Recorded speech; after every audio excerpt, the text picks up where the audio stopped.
Well, happy 4th of July weekend. My name is Christian Sagum. I'm standing backstage about to kick off our online experience. For those of you watching online, I just want to say thank you for making this a part of your week. The online experience is an amazing experience, but it's even better attending in person. For physical times and locations, check out centralonline.tv. Well, hey, I want to let you guys know about something big coming up. September 8th at 7 p.m., we've got Central Live's live album recording coming up. We want to see your face and we want to hear your voice. So for tickets, go to central.live. Also, while you're there, check out Central Live's new store. We've got a ton of swag there. It's awesome. But for now, let's get ready for Central Online.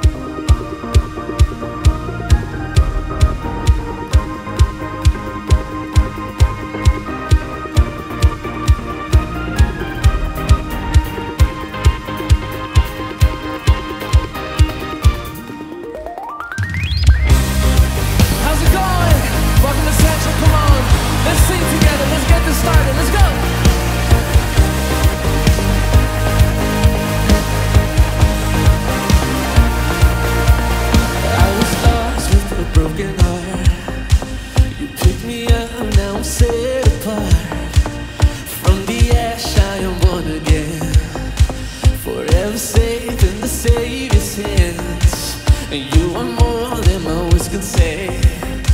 I'll follow you, Lord, for all my days, and fix my eyes following your ways.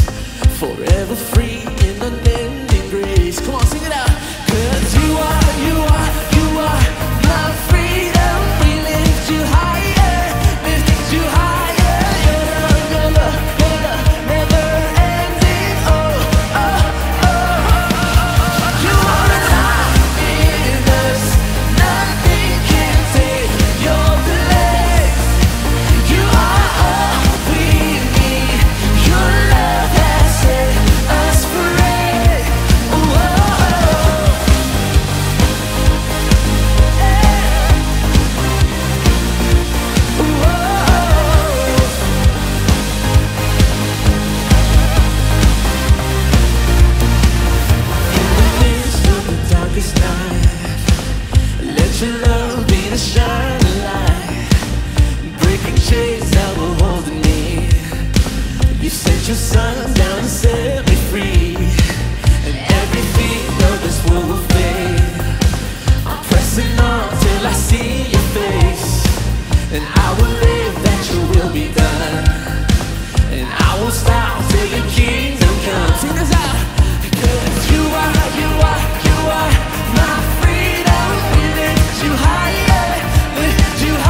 Please remain standing as we celebrate a baptism. Help me welcome Central Sunrise Mountain. Come on.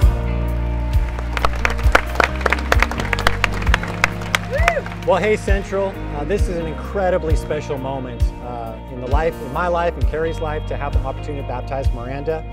She recently joined our family around Christmas time, and this is such a privilege to have the opportunity now to baptize her as a follower of Jesus Christ. And so Miranda, this is awesome.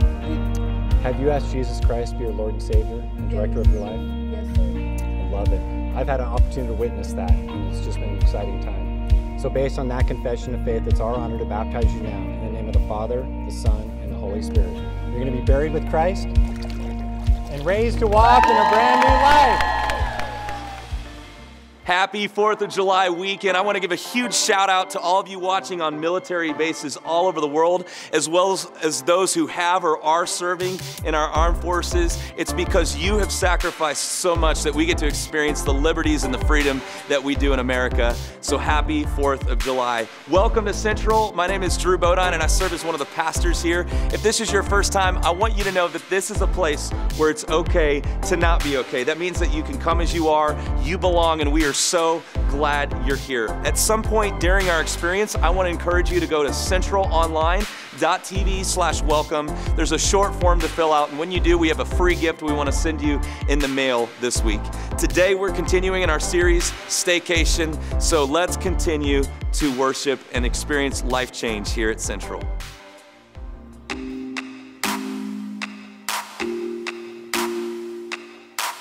All right, Central, y'all ready?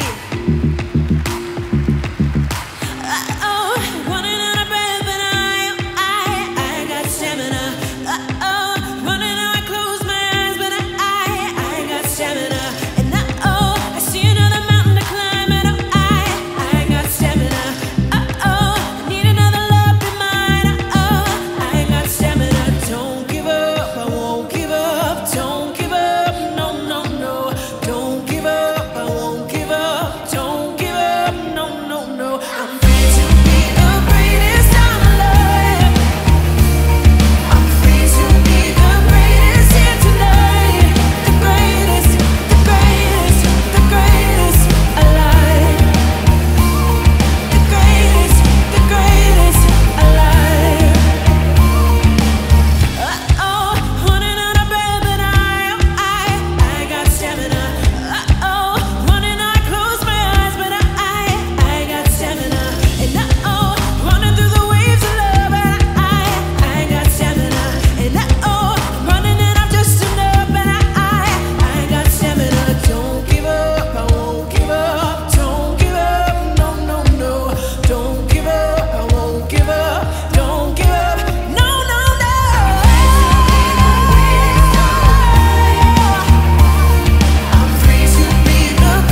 Let us never forget the sprawling genius of a midnight dream, and how silly it seems in the light of day. Let us never forget the mundane and the beautiful.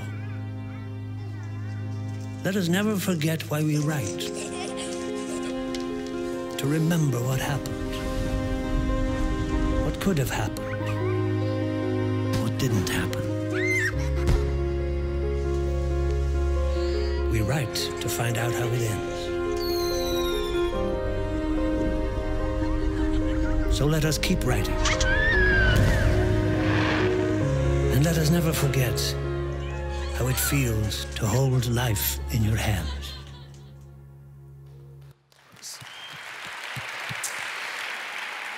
Well, this weekend we are celebrating Independence Day, and so if you've ever served or are currently serving in our United States military, would you please stand for us? Let's give it up for them, but please stay standing, stay standing. I really do believe that what you guys do is special. On behalf of our church, we just thank you. On behalf of our congregation, we thank you. I think sometimes it gets overlooked. Sometimes I think we take it for granted, and we're thankful that we get to just have, that we get to be a part of what I believe is the greatest country in the world, all because of your service. So thank you very much for the time that you've given to serving our country. We appreciate it.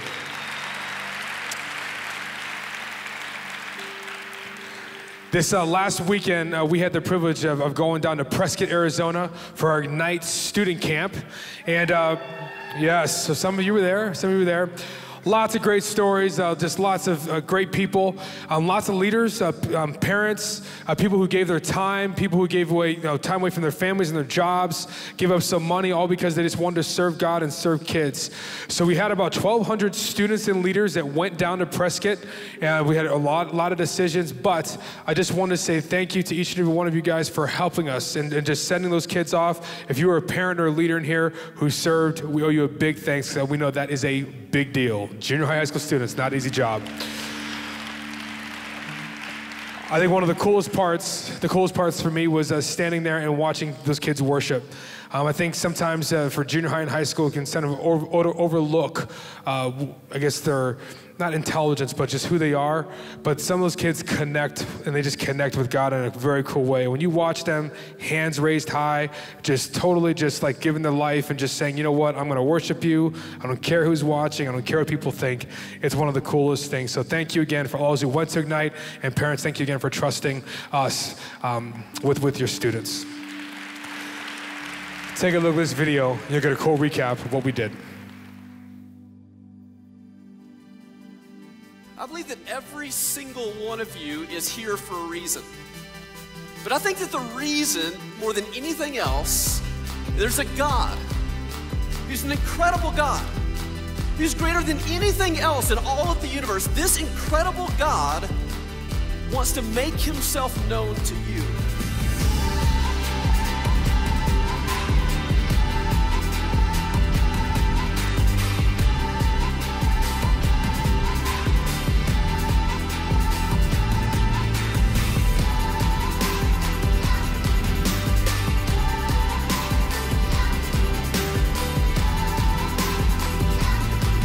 Maybe this week you discover something about him that you've never known before, that you'd be able to have your eyes lifted and discover that our God is a great God.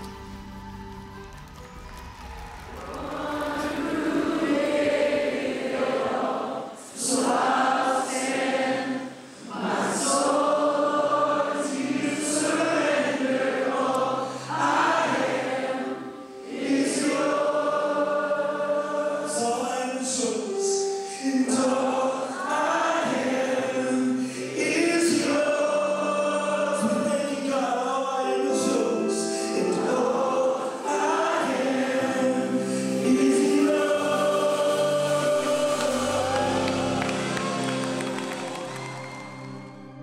Ignite this last week was one of the most incredible experiences that we've ever had, and hundreds of students took steps of faith, and I want to thank you so much for your generosity. It's because you give that lives are being changed in our Central students, Central kids, and all over the world through our online experience. I'm so grateful for what God is doing here. Over the last couple of months, we've been challenging you to become a generosity rock star. If you have yet to do so, I want to encourage you to go to centralonline.tv/give. When you set up your reoccurring weekly gift of $20 or more, we're going to send you a coin in the mail, something that you can keep in your wallet, your purse, or your pocket to remember the difference that your gift is making in your own heart and life as you trust in Jesus in this area as well as others. So I want to encourage you to do that today. Let's continue in our worship experience together.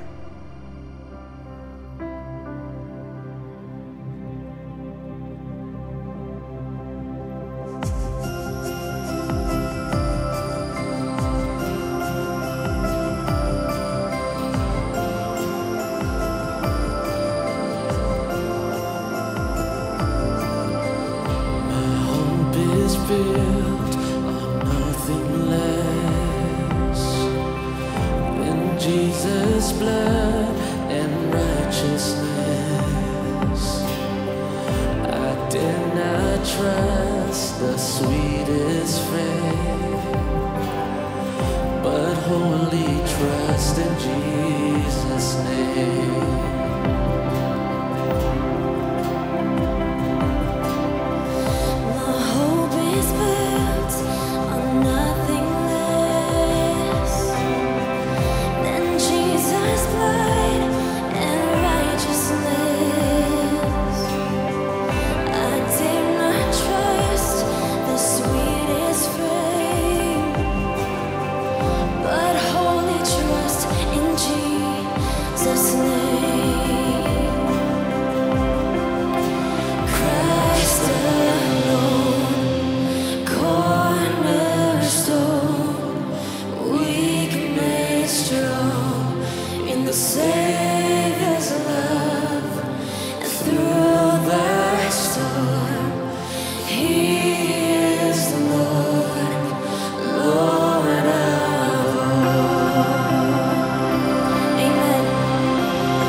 Unchanging grace.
Sing this out with me. Death could not hold you. The veil tore before you. You silenced the boast of sin and grave. The heavens are roaring the praise of your glory.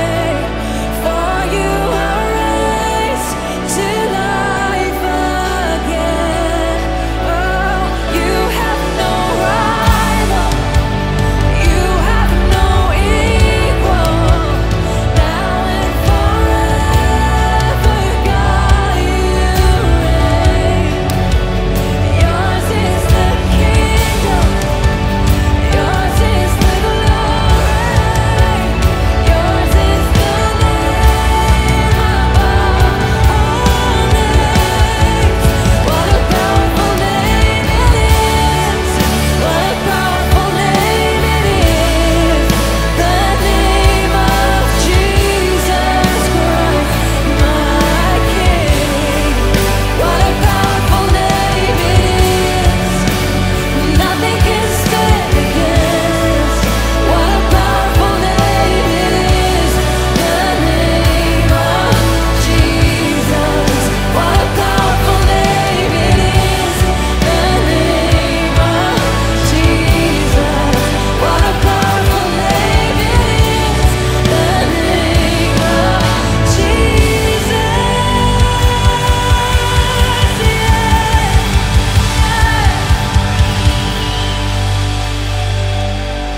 You may be seated.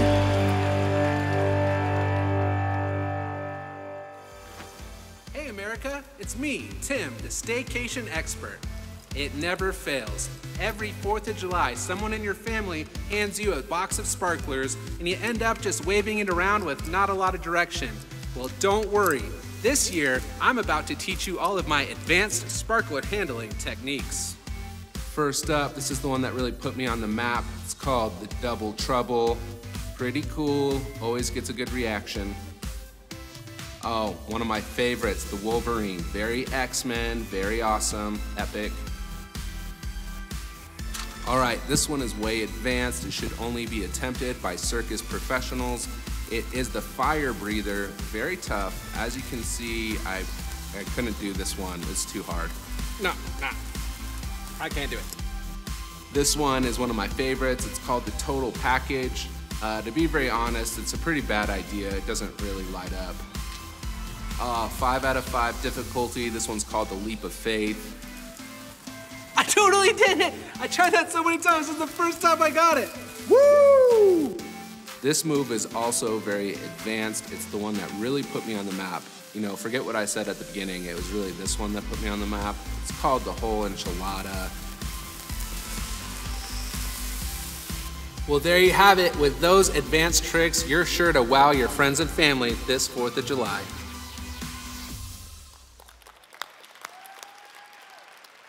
All right, welcome. So good to have you at Central this weekend. My name is Sean. I'm one of the pastors here at Central. So great to have you. A very special welcome to those of you joining us at one of our Central locations. A big shout out to Summerlin and Sunrise Mountain, Southern Highlands, and Kingman. And also a big welcome to those joining us all the way from Newcastle, Australia. Great to have you this weekend. And as always, a big shout out to our friends who join us through our partnership with God Behind Bars. We love you. We're grateful for you. We're excited you're here. Big shout out for you. Well, today we're continuing our summer series that we're calling Staycation. And if you're anything like me, you know that the summer season is a time that we like to travel. We like to get out and do some new things. It's a different rhythm. And we travel for this reason, that we want to find some sense of rest or relaxation. We want to find some rejuvenation. But what we're discovering in this series is we don't have to go anywhere to find those things. That we can find rest and relaxation, we can find rejuvenation of our own heart and soul right here, right now, with God investing in our journey. You might call it a little bit of a staycation with Him. And so throughout this series, we're looking at the 10 commandments of the Bible. And there are these timeless truths that God gave to His people through Moses some 3,000 plus years ago. And it's these 10 commandments that, again, have stood the test of time. It's these 10 commandments that have really shaped cultures and societies and governments. They've been a kind of a moral fabric of our world for literally thousands and thousands of years. But if we discovered in this series the proper way to look at these commandments is to not see them in a sense of that we obey God's commands in order to earn God's love. We already have God's love. That God has already loved us. God has already forgiven us. God has always extended mercy to us. God has already given us His grace. We already have God's love. And so we don't in any way obey in order to earn God's love. Instead, we recognize that God has already loved us. And because God already loved us, we respond back to Him by loving Him through obedience. I might say it this way, that we don't in any way obey to earn our salvation. We obey in order to live in His blessing. And so we're going to look a little bit more into these 10 commandments. Today we're looking at commandment number 5, which is honor your father and your mother. Now, how many parents do we have with us? Now, when it comes to the parents who are with us, this is our favorite commandment. This is the one that we think, man, if my kid can just listen and dial into this one, my life becomes instantly better, right? There's some of us that we just discovered in this moment that the one we're talking about today is honor your father and mother, and you want to go, time out. Let me go get my kid out of the kid environment. Let me bring them in here. My kid really needs to hear this particular talk, right? Because when it comes to honor your father and mother, when it comes to the receiving end of this, all of us want to be honored as parents. It's a little bit more of a difficult proposition when we think about when we're doing the giving of the honoring. We love to receive the honor, but depending on the environment we grew up in, for some of us, this becomes a very complex commandment. Let me think about it this way. If I could have you real quick just close your eyes, and here's what I want you to do. I want you to think about your mother. I want you to picture your mom's face. What do you feel when I say, honor your mother? I want you to think about your father, if you know him. And I want you to picture his face. What do you feel when I say, honor your father? For those of you who are parents, I want you to think about your own kids. What do you feel when I say, honor your father and mother? All right, you can open your eyes. Here's my hunch, is that we just experience a wide gamut of emotions in that moment. And it's largely dependent on what our home life was like growing up or what our home life looks like today in this moment. I think for some of us, when we think about our mother and father, when we think about our growing up years, we have very fond memories of that. We grew up in a great household with great parents who loved us, who cared for us, who provided for us. Are they the types of parents that disciplined us in the right way and pointed us in the right direction? We look back on those memories as fond memories. We think about our father and mother. It puts a smile on our face. The emotions are great. For others of us, we grew up on the other side of the spectrum. When we think about our growing up years, we would like to forget our growing up years because it was full of so much toxic behavior in our household. And we think about the anger and the angry words and the wounding things that were said. We think about the volatile moments, the violence that was experienced. When somebody tells us to honor our father and mother, that becomes a very difficult thing to consider because our father and mother didn't live very honorably. And so we might even meet this conversation with a little bit of resistance. We might even meet this conversation with a little bit of anger and frustration going, I'm not sure I can do that because I'm not sure they really deserve that. And so in one way, this commandment is a very simple commandment. It's a very straightforward commandment. On another end, we have to recognize it's a very complex commandment. That if we really take it at face value and we really look at it in our own lives, it can be very, very complex in order to implement and to live out in our own lives, in our own journey. And if this is a difficult one for you, let me just say a couple things. First, let me say this. I'm sorry. I'm sorry you grew up in a home that was so incredibly difficult. And truly, I don't fully understand the difficulty and the pain that you must experience on a daily basis growing up in that environment. What I want you to know is this, There's a God who radically loves you. There's a God who is everything your father should have been, who loves you more than you will ever know. And even in this commandment, our great God wants the best for you. And so if you find yourself having a little bit of resistance, maybe even a little bit of anger or frustration around this particular commandment, it's understood. At the same time, I don't think we're necessarily off the hook.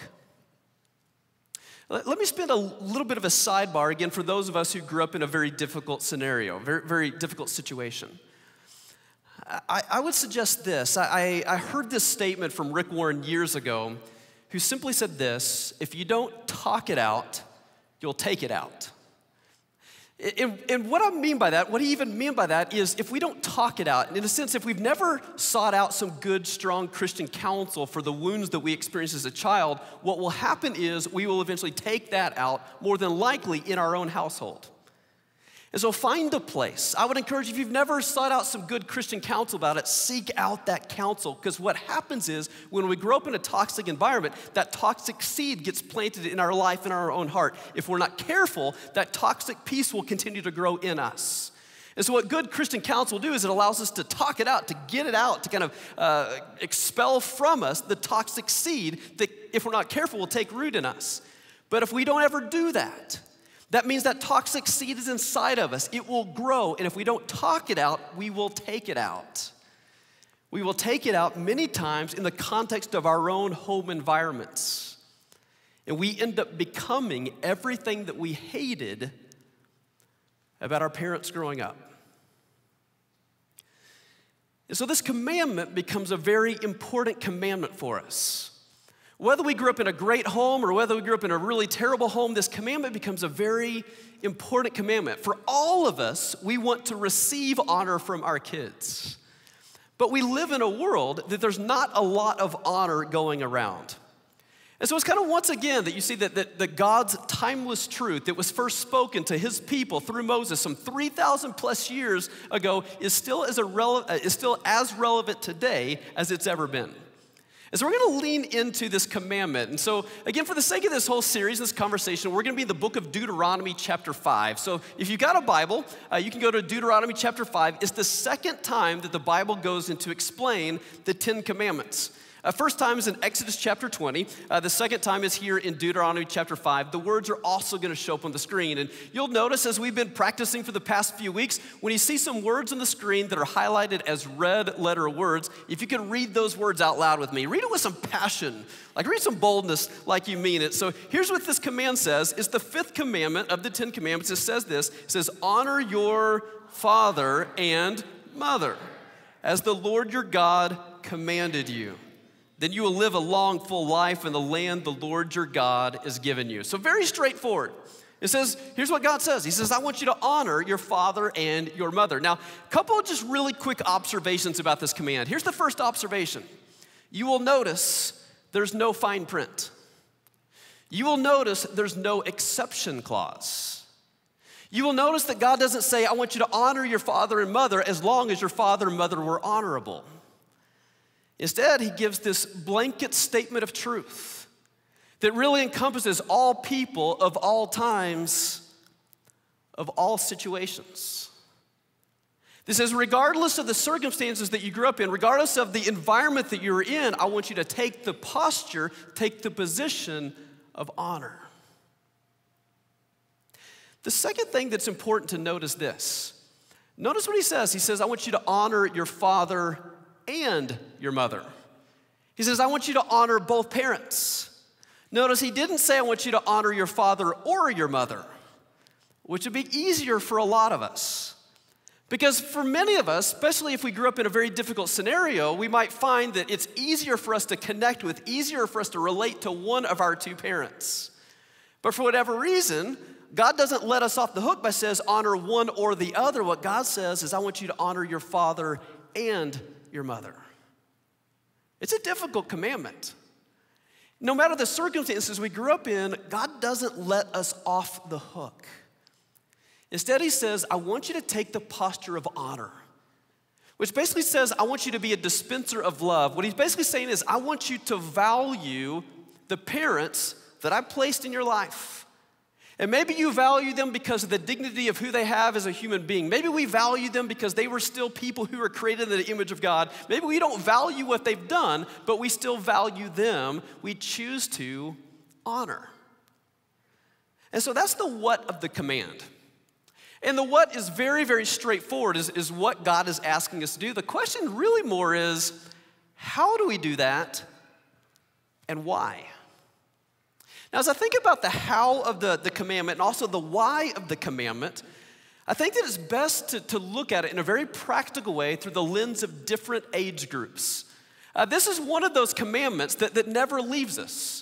That we don't graduate from the commandment, that all of us, no matter what age we are, we're all a child to someone. And even if our parents have passed, that doesn't mean that we still don't have the opportunity to honor them. And so we always honor our parents, no matter what stage we are in life. But I would argue this, that honor looks very different in the life of a kid, and then in the life of a teenager or young adult, and then in the life of an adult. Honor takes on very different forms in very different seasons of life.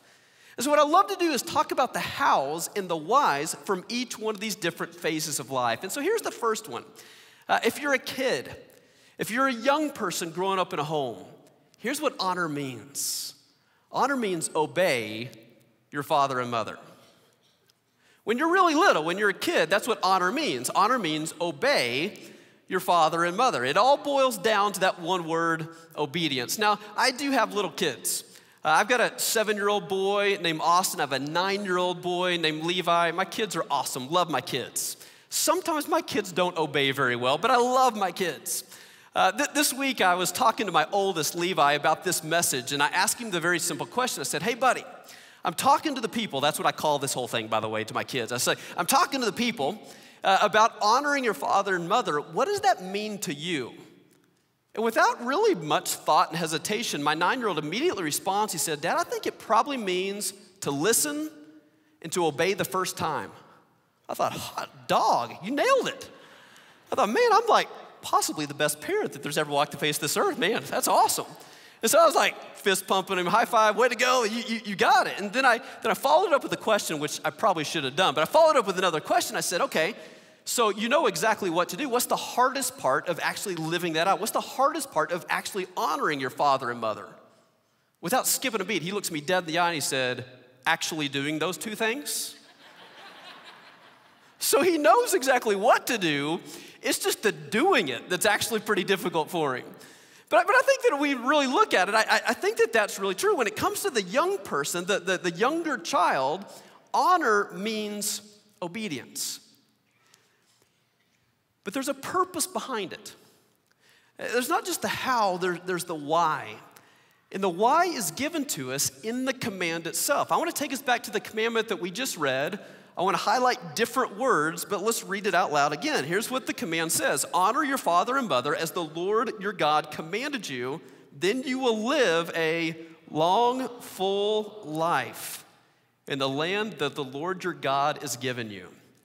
Do you know this is the first commandment and really the only commandment that has a promise attached to it? It's the only commandment that God says, if you do this, if you obey me, if you do what I'm asking you to do here, that there's actually a promise, there's a reward, there's a benefit to actually doing this. Now, as I look at this benefit where God says, if you obey your parents, if you honor your parents, it says that you will have a long and full life. I think the best way to understand this is more as a proverb and not necessarily a guarantee. Meaning that if you obey as a young kid, that doesn't necessarily mean that you're going to be guaranteed to live till 100 years old. But it does mean this, that there's a universal truth at play, that if we live in obedience, the byproduct of that is a long and full life. So for example, case in point, with my kids left to their own devices won't make great decisions all the time, particularly when it comes to food choices. If it was up to my kids would eat Oreos, Pixie Sticks, and Kool-Aid every meal of the day. I mean, that's a power-packed breakfast right there. And that's what my kids would do. Now, I know if my kids were to do that for every single meal, that is not going to lead to a long, full, healthy life. But I know that if they do what I'm asking them to do, if they obey me, I actually have their best interest in mind, and I can create a scenario for them that will lead to a better, more healthy, more happy, more full life.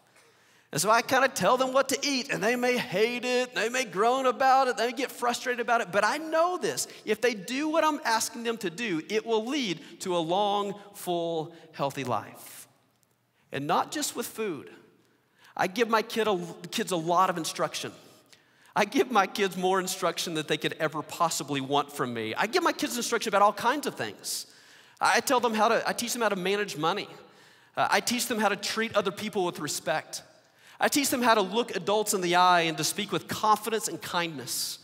I teach my kids what it really looks like to respond with kindness, even if somebody's very different than they are, even if somebody opposes them, even if somebody's unkind to them, I want them to respond with kindness. I teach my kids compassion. I teach my kids humility. I teach my kids to see a commitment through. And why do I do all of those things? Because I know if they actually obey, it is going to pay big dividends in their future. It will shape who they are. It will shape who they become. I know if they obey what I'm asking them to do, it will mean that they become better employees one day. They will be a better boss one day. They'll be a better husband one day. They'll be a better father one day. My kids will become better men.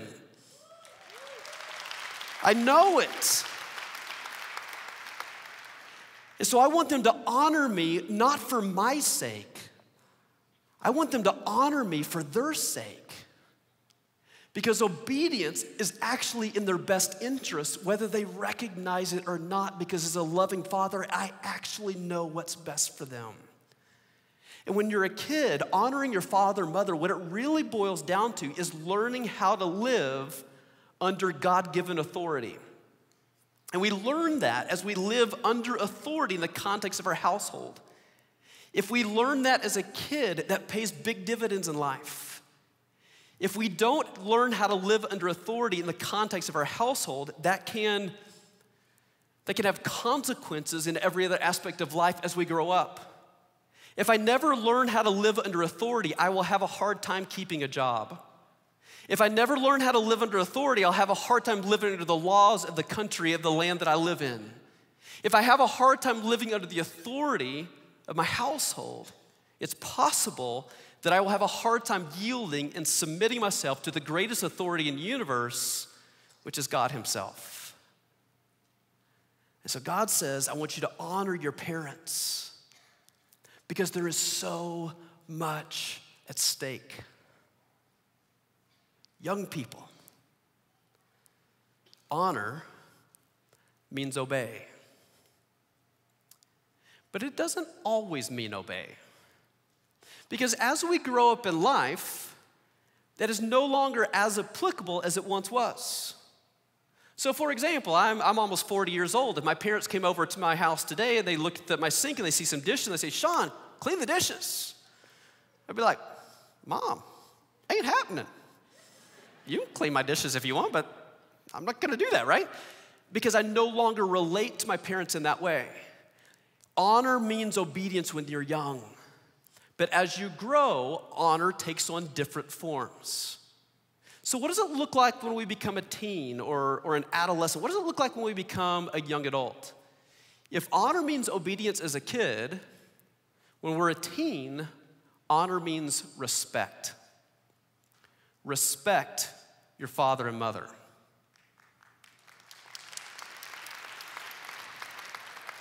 Now let me be candid. I've never been a parent to a teen. I've not yet walked that journey. I'm not that far away, but I've not yet walked that journey. And so I don't fully know what it's like to be a parent of a teenager. I have been a pastor to a teenager. I was a pastor for students for about 9 years. I worked with both junior high and high school students. I loved every single minute of it. I love young people.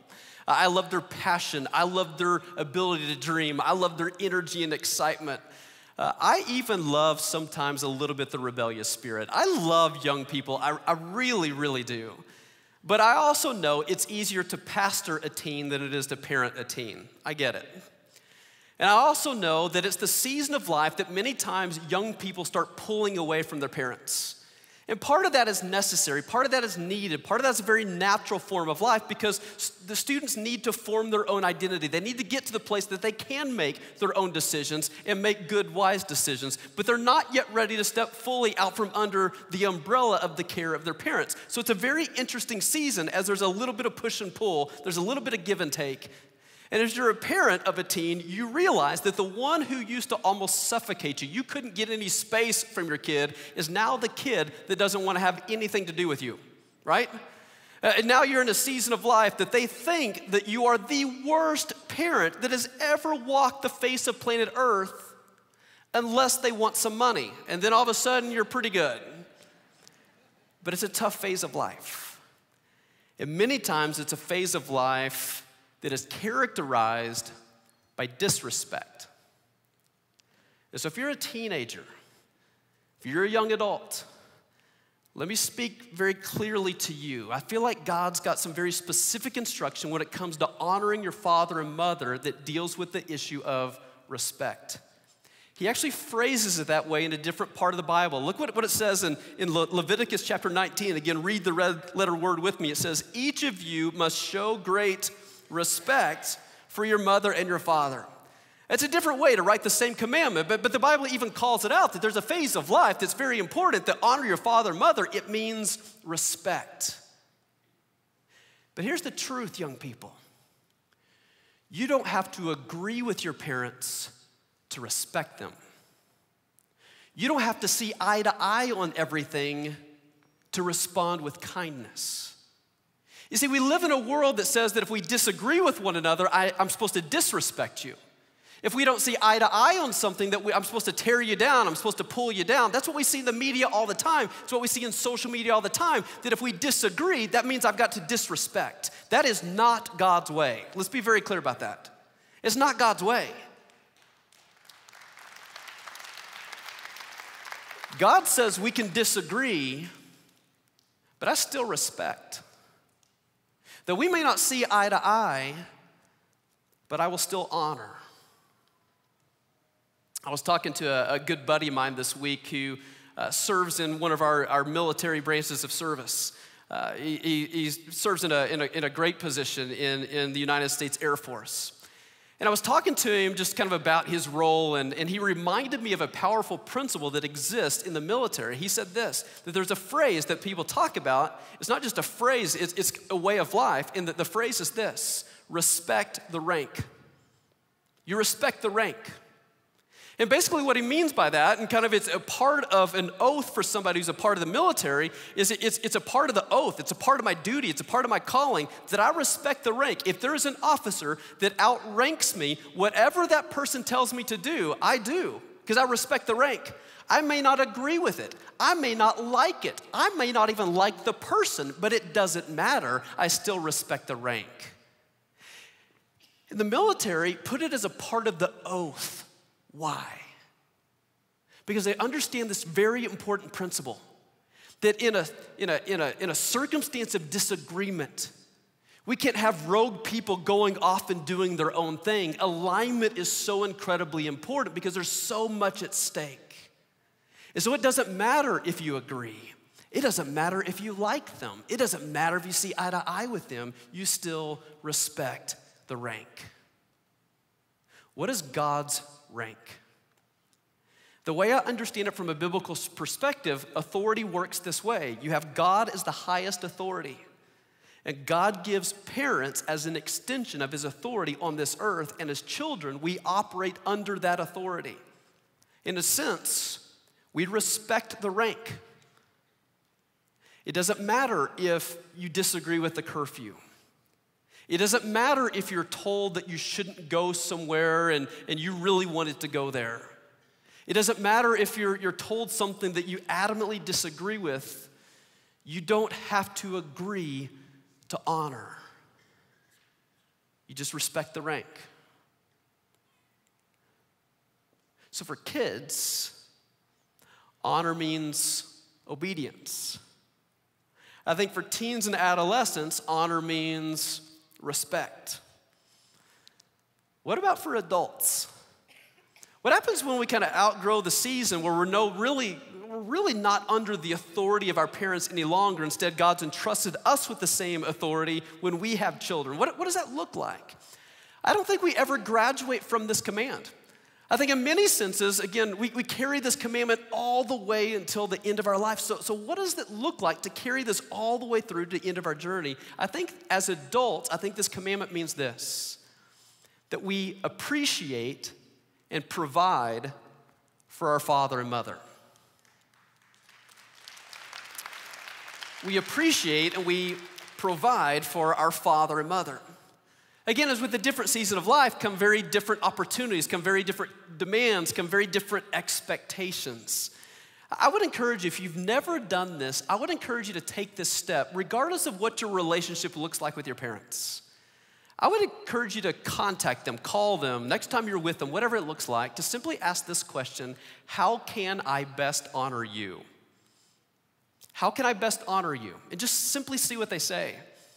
I took a moment to do that with both my mom and my dad this week. I called my mom on the phone and I asked her that question: how can I best honor you? Her response was not that surprising to me. She simply said, this phone conversation is very honoring to me. And really what she meant by that is, I love my mom by spending time with my mom. In many ways, I think with our parents when we're adults, you spell love T-I-M-E. Now, candidly speaking, there was a long season of my life that I didn't get this right. I'd graduated from my home. I'd moved away from my parents' household. I lived really thousands of miles away from my parents for a lot of years. And so I didn't see my parents very often. I saw them maybe once or twice a year. And there was a good season of my life, particularly when I was a young person, that I never picked up the phone. Frankly, I don't like talking on the phone. That was always my excuse. I didn't really want to pick up the phone. I didn't really want to talk on the phone. I just kind of figured it out as I went. My parents know that I love them, and that was kind of the attitude, the perspective that I had. And it was kind of a couple of years later that I had just this insight that part of how I honor particularly my mom was in time. And I was deeply convicted by that. And so probably 2, 3, 4 times a week, I just made it a practice that I would call her on my way home from work. It was about a 15-minute drive at the time. And I think I might have held it. Sorry for that. It wasn't hands-free, but you should go hands-free. But I just simply called my mom on the way home. And it just gave me a touch point. It didn't matter what we talked about. It didn't really matter what the conversation was. It was a way to honor. I asked my dad the same question. My dad's response was not talking on the phone. I don't like to talk on the phone. My dad doesn't like talking on the phone. If I call my dad, we just sit there on silence. There's not a lot of honor, going on. And I asked my dad the same question. His response was very different. He simply said to me, the best way you honor me is to take what I poured into your life and that you would improve on that as you pour it into the lives of your own kids. Then he goes, and that you would forget all the bad stuff I did too. And I thought, he didn't do a lot of bad stuff. My dad he wasn't a perfect parent, but he's a great, great parent, just a great, great man. But what I recognized as honoring my dad was more about extending his legacy. That's the way that I honor them. And what I recognize as part of honoring my parents as an adult is to simply express appreciation, to express gratitude, to say thanks for the things that they did for me, the things that I may have taken for granted for a lot of years. Now, again, for some of us who grew up in really good households, appreciation will come easy for us because there's a lot to be thankful for. There was a lot that was invested in us. For others of us, that will be a much more difficult endeavor to find the things that we're really appreciative for. But I would encourage you that for all of us, we can probably find something that we can express gratitude for. Maybe it's as simple as, thanks for putting a roof over my head. Maybe thanks for working the 2 jobs because one of our parents wasn't around. And I know that made you not present as well, but I really appreciate that, and I probably didn't recognize it in the moment. Maybe it's as simple as, thank you for the sacrifice that you made for me growing up. I read a recent report that said that the money that it costs somebody in today's terms to raise somebody from birth to when they're 18 years old is $233,000. And I thought, holy smokes, I could drive a Lamborghini, but instead I'm raising my kid. I could have a Lamborghini and a Ferrari, but instead I have Levi and Austin. And so I told my son this week that his nickname is now Lamborghini because I'm going to drive a 16-year-old car because he's in my household, right? There's sacrifices with parenting. There are all kinds of sacrifices. And maybe it's just an expression of gratitude for the sacrifice that our parents have made on our behalf. Whatever that looks like to you as an adult, that is how we honor. But not only is it about appreciation, I think there's a sense that it's also about provision. Some scholars would argue that this commandment, the fifth commandment in the 10 Commandments, was actually geared more toward adults of their aging parents. Because if you remember the context that this commandment was first spoken into, at the time, God's people were wandering in the desert. They were wandering around. And what would happen as your nomadic type of people? Well, those who were aging were having a hard time getting around. Those who were, those who were quite a bit older might have become sickly. And what was happening is those who were elderly were getting forgotten and left behind. Some scholars suggest this commandment made the top 10 because God says, that is not my way. That those who took care of you, you will be commanded to take care of them. That's how you honor them. And for some of us, one of the greatest honoring things we can do is we care for our parents all the way to the end of their journey here on this earth. That if their needs exist, that we provide for those needs. Sometimes the provision needs to come monetarily.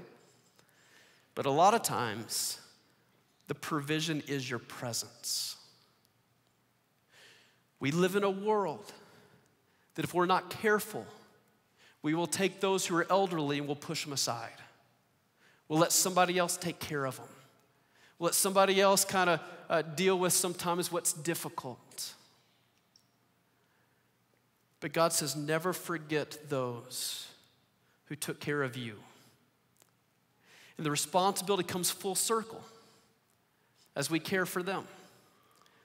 I've watched both of my parents walk with so much grace as they provided their presence when my grandparents were passing from this world. It takes a lot of grace. I was talking to a really good friend of mine who walked another journey of grace alongside of his mom as she passed, and he's now walking it alongside of his mother-in-law as she's also in this kind of transition type of season. He described what it's like as he comes alongside of his mother-in-law. She's in a memory care unit. She doesn't remember much very well. And he said that I always feel like I have the choice that I can either really embrace that or I can somehow deny that. But when I embrace that reality, it's a way that I can honor and respect, that I'll show up, she'll tell stories of things that didn't happen. That she'll share that she went to Alabama last week and has this whole crazy story about what played out in Alabama. He said, I used to resist that. He said, now I take the trip to Alabama with her. He said, oh, great, well, tell me about that. Who did you see? What did you do? What did you experience? He just leans into the world. Why? Because God said to honor your father and your mother. All the way to the end. Kids, obey your father and mother. Teens, respect your father and mother. Adults, appreciate and provide for your father and mother. And when you do, you're not only honoring your parents from an earthly sense, you're honoring your Father in heaven. Let's pray together. Father, we are grateful for you. God, thank you for being the perfect Father. Thank you for your radical love for us. Thanks for your unconditional mercy that you've given to us. Father, I recognize in the context of this whole community, for some of us, it's a fairly easy proposition to think about how to live our lives in such a way that honors our father and mother. For some of us, it's really difficult. But God, as we choose to step into obedience of this command, God, would you move in our own heart? Would you move in our own life? More than anything, would you help us come to know you through it? We pray that in the name of your son, Jesus. Amen. Let's put our hands together for our location pastors at all of our central locations. Thank you so much for joining us today. I hope that you have a safe and happy 4th of July. Between now and next weekend, remember Romans chapter 8 says, if God is for us, who can be against us? Have a great week.